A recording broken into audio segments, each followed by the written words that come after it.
Good evening. It is time for today's Tax Talk. I'm your host. I'm attorney Stephen Leahy. We're going to talk about decentralized autonomous organizations. We talked a little bit about that last time, the last cryptocurrency, but we're going to talk about it again today. Today is Tuesday, January 4th, the year of our Lord 2022. And again, everything's getting interesting. We're going to talk about it. Won't you join us?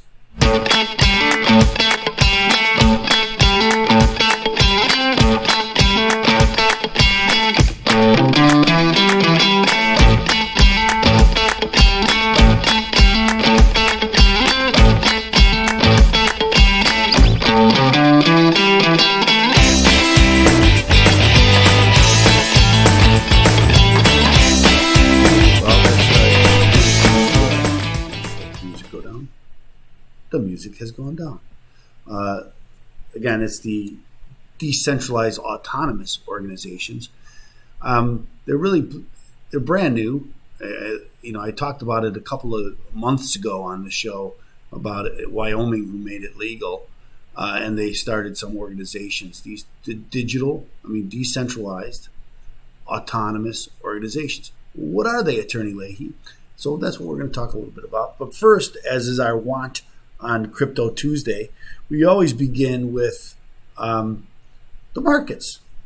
So let's see where the markets are. We go to coinflip.tech and look at the markets. Today, these up here markets are just in the last 24 hours. Kind of steady. I guess a 1.2% increase over 24 hours is not bad. And then let's go back. The last time we were here was last Tuesday. So we'll go back the last 7 days and see what's happened over the last 7 days. Here's the Bitcoin. It is down quite a bit. Right, last week was 47,000, and now it's 45. I saw an article today. I should probably brought that article up too, but I don't think I have it.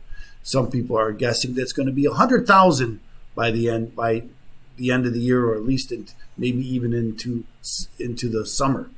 Well, we'll see if that comes to pass. I know that John McAfee predicted $1 million by this time. He was wrong. It didn't go to $1 million. So this is Ethereum. Let's go to the Ethereum details. And that actually has kind of stayed steady. It's the roller coaster, but it's pretty much what it was 7 days ago. A little bit lower, but pretty much what it was 7 days ago. So that's where we are now. Again, I'm talking. This is Crypto Tuesday. We talk about cryptocurrency, but also all things crypto. Right? Cryptocurrency is based on the blockchain technology, and cryptocurrency is just one application of that technology.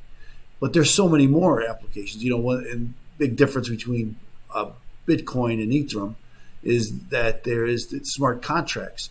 And so how can you use that smart contract technology, for different purposes? Last week, again, we talked about the people got together, created a token, sold that token to raise money to buy a copy of the U.S. Constitution. They were not successful in their bid, but I believe they did raise $43 million. Let's go back. I have the story up. So let's see what we are here. Did it sell for 43,000 and they raised? There were 14 original manuscript copies. The Constitution DAO was a group of everyday people. This is the story that I read last week. Okay, so they're not giving me any numbers, but I believe that they did raise 43 million, or it sold for 43 million. But they raised a lot of money. And again, in a short period of time, through this technology, the decentralized autonomous zone. So, what is a decentralized autonomous zone organization? I should say. So here it is: decentralized autonomous organizations (DAOs). They pronounce it DAO, like the Dow Jones Industrial, but the DAO member-owned communities without centralized leadership, a safe way to collaborate with internet strangers, and a safe place to commit funds to a specific cause, because they spell out exactly what that is, what the cause is, and when people get paid out. DAOs are an effective and safe way to work with like-minded folks around the globe. Think of them like an internet native business that's collectively owned and managed by its members. They have built-in treasuries that no one has the authority to access without the approval of the group. Decisions are governed by proposals and voting to ensure everyone in the organization has a voice.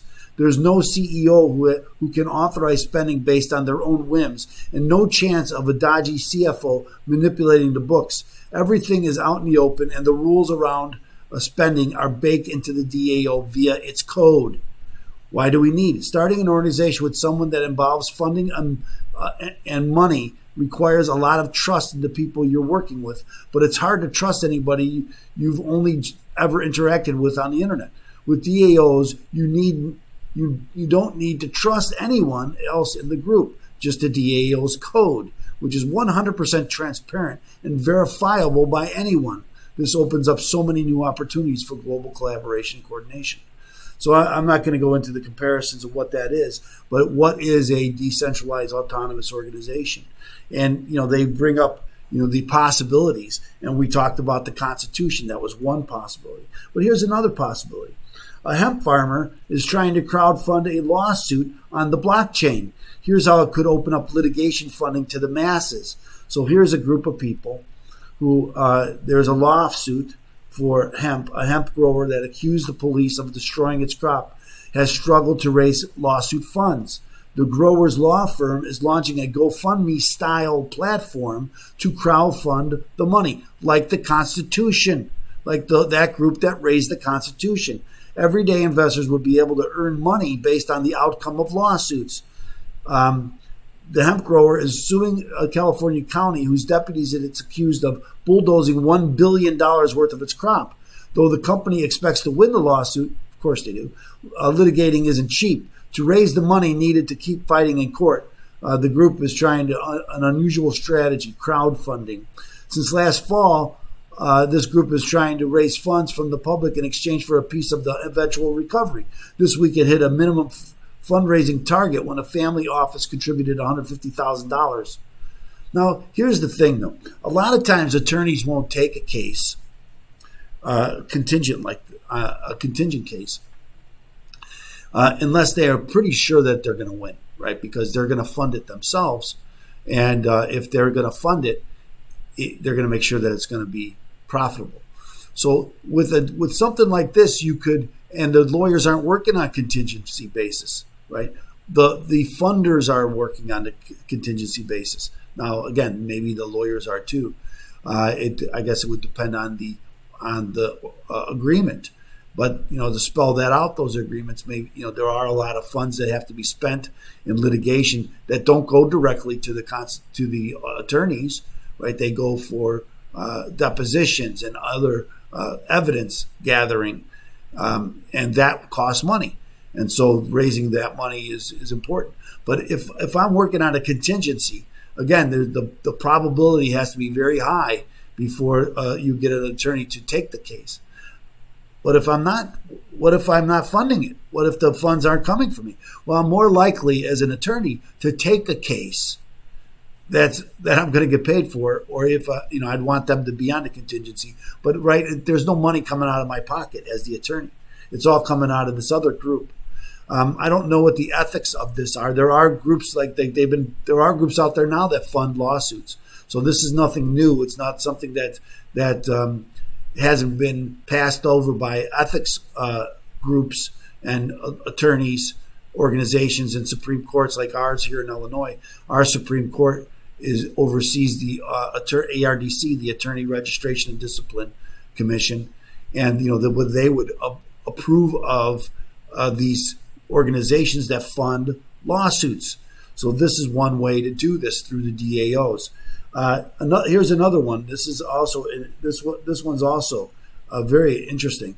First, a copy of the Constitution, and now a Super Bowl ad. So here's a group trying to do the same thing with the DAO to raise money to sell NFTs and putting that ad on the Super Bowl, the granddaddy of them all. A group of crypto investors is planning to raise at least $20 million through a newfangled crypto crowdfunding project to buy a Super Bowl ad to promote NFT art, so non-fungible, tangible art. And they're going to do it through a sale of digital art non-fungible tokens over the next month. The group is organized using blockchain technology and is similar to the one that last month tried but failed to buy a copy of the U.S. Constitution. A Wyoming-based nonprofit called Decentralized Autonomous Organization, or DAO, raises money from contributors and relies on smart contracts to disseminate the funds based on a predetermined set of rules. DAOs don't have anything like a traditional leader or a hierarchical structure. Decisions are made collectively by token holders, subject to rules encoded in the software.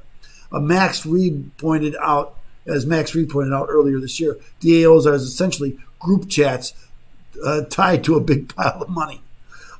This group is trying to recruit around 100 artists to sell about 1,800 works of digital art, a market that's exploded to more than $7 billion, according to research firm Chase. The hope is that the proceeds would cover the $15 million outlay for an ad during its February 13th National Football League game, which will be held at SoFi Stadium in California. Additional proceeds will go to charities like Electronic Frontier Foundation, Human Rights Foundation, Gray Area Foundation for the Arts, and Lex DAO, as well as the artists. This is the biggest stage. This is the most eyeballs in one place at one time, the founder told us. While Super Bowl ads are typically full of beer, celebrities, and assorted Americana, the early plans for the ad are much more abstract. So anyway, I'm not going to go into this. But it's interesting in that there's these ways that you can use cryptocurrency here to raise money for a specific purpose because of the smart contract technology that's tied to it. It's kind of amazing if you stop and think about it. That this is out there, and that there's some very smart people who are trying to come up with these ways to use it. He acknowledged that the number of Super Bowl ad slots are limited, and he could lose out on securing an ad. People would have 30 days after the Super Bowl to get their money back, though how much they actually receive would depend on the transaction costs and fluctuations in the cryptocurrency market, as well as a portion of costs incurred in pursuit of this project. I'm not trying to sell anything to anyone. We want people to have an experience of viewing a work of art, maybe not necessarily understanding what it is that they're seeing or why that's on the screen at the point of the time of the game. But we want the takeaway to be curiosity. Well, I think that is exactly what would happen. There'd be a lot of curiosity on it. I think it's, again, raising to buy companies, to buy stock, to buy items, it's the possibilities are endless. And it's kind of exciting to be here at the beginning of this, because as we talk about John McAfee and those that has been telling us for some years now that cryptocurrency and the underlying technology, blockchain, is going to change everything about the way we live. And we want to make sure that we all understand it, right? So that's what we're here for, to tell you. Now, remember, I meant to do this at the beginning. Like and share our content. We need to get it out there. So please like and share it. Remember, if you're fighting the IRS, first thing you do, I have an IRS problem. What do I do first? You get a copy of my book. Deal with your IRS problem today. Go to freeirsbook.com, freeirsbook.com. Get a copy of my book. Deal with your IRS problem today. So again, the DAO is an exciting new application of this technology. It's just at the beginning. What else will someone come up with? I don't know, but we're going to keep you informed on what that is. So thanks so much for joining us, and we'll see you here tomorrow on today's Tax Talk.